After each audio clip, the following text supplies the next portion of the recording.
Pasal ke-78, bahwa Allah tidak menyayangkan keruntuhan setan, tetapi begitu juga Dia Allah mengasihani jatuhnya Adam. Sungguh kukatakan kepadamu, bahwa Allah tidak menyayangkan keruntuhan setan, tetapi begitu juga Dia mengasihani jatuhnya Adam.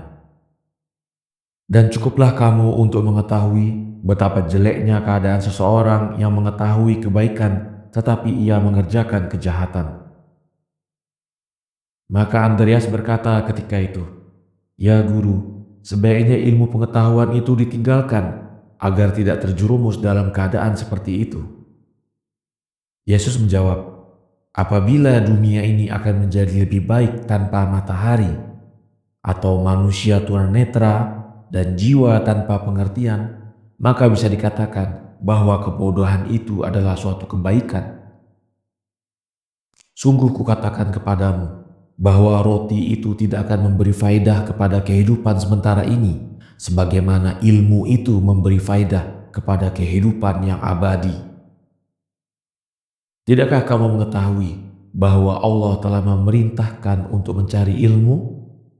Karena Dia berfirman demikian, tanyalah kepada guru-gurumu, niscaya mereka akan mengajarmu.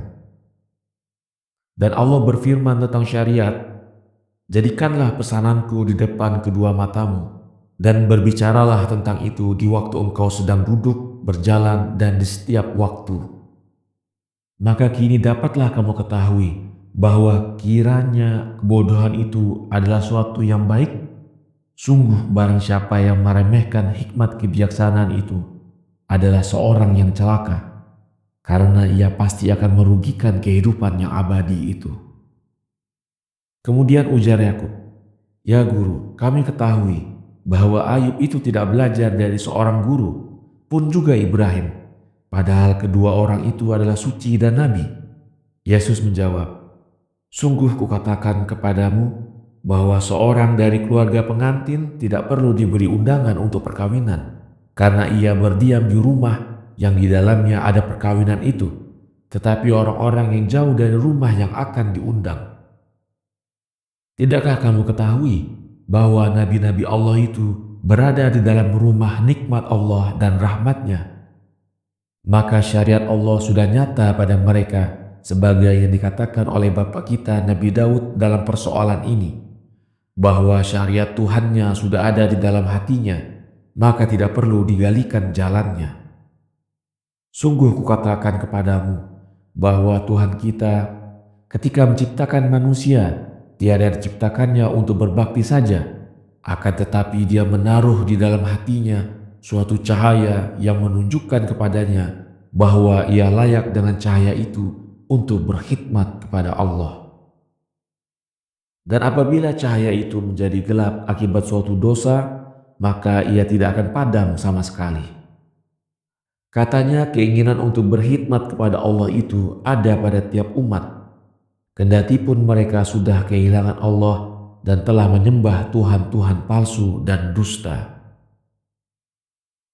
Dari itu manusia ini harus mengetahui tentang nabi-nabi Allah, karena cahaya yang menunjukkan mereka jalan yang menuju ke surga tanah air kita itu adalah nyata dengan berkhidmat kepada Allah, sebagaimana harus dipimpin dan diobati barang siapa yang kedua matanya terserang penyakit. Pasal ke-79. Bagaimanakah para nabi itu mengajar kita, padahal mereka sudah mati? Hal umat yang tidak pernah melihat nabi. Yakub bertanya, "Dan bagaimanakah para nabi itu mengajar kita, padahal mereka itu sudah mati? Dan bagaimanakah dapat mengetahui barang siapa yang tidak berpengetahuan tentang nabi-nabi?" Maka Yesus menjawab, "Sebenarnya ajaran mereka itu tertulis, maka wajiblah ia dibaca, karena tulisan itu seakan-akan nabi bagimu. Sungguh benar kukatakan kepadamu, bahwa seseorang yang meremehkan nubuat itu, ia tidak saja meremehkan nabi, bahkan juga ia meremehkan Allah yang mengutus nabi itu.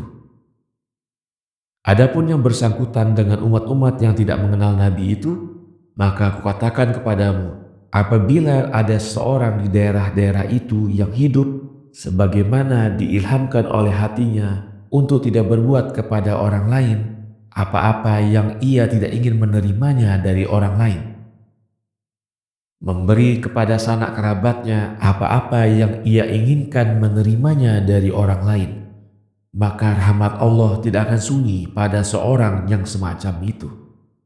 Dengan demikian itu maka Allah akan tampak baginya, lalu mengaruniakan dia dengan rahmatnya akan syariat di saat ia akan mati, jika tidak sebelumnya.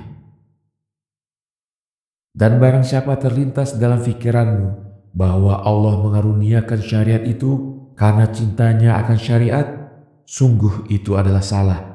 Tetapi Allah mengaruniakan syariat itu agar manusia itu berbuat kebaikan demi kecintaan kepada Allah. Maka apabila Allah menjumpai seorang yang berbuat kebaikan karena cinta kepadanya, apakah kamu mengira bahwa dia akan meremehkan orang itu? Tidak, sekali-kali tidak. Tetapi dia akan mengasihaninya lebih banyak daripada mereka yang telah dikaruniai syariat. Aku akan memberikan kepadamu suatu perumpamaan. Pernah ada seorang memiliki harta kekayaan yang luas, di antaranya sebidang tanah tandus yang tidak menumbuhkan kecuali tumbuh-tumbuhan yang tidak berbuah. Dan di waktu itu, pada suatu hari, berjalan di tengah-tengah tanah yang tandus, di antara tumbuhan-tumbuhan yang tak berbuah itu, ia menemukan suatu tanaman yang mengandung buah yang lezat. Kemudian orang itu berkata, "Bagaimanakah tanaman itu dapat berbuah yang begini lezat di sini? Aku tidak mau tanaman ini dipotong, kemudian dibakar seperti yang lain." Lalu ia memanggil khadam-khadamnya dan memerintahkan mereka untuk mengangkat tanaman itu dan menaruh di kebunnya. Sungguh kukatakan kepadamu, begitulah Tuhan kita akan memelihara dari api neraka orang-orang yang berbuat kebaikan dimanapun juga mereka berada.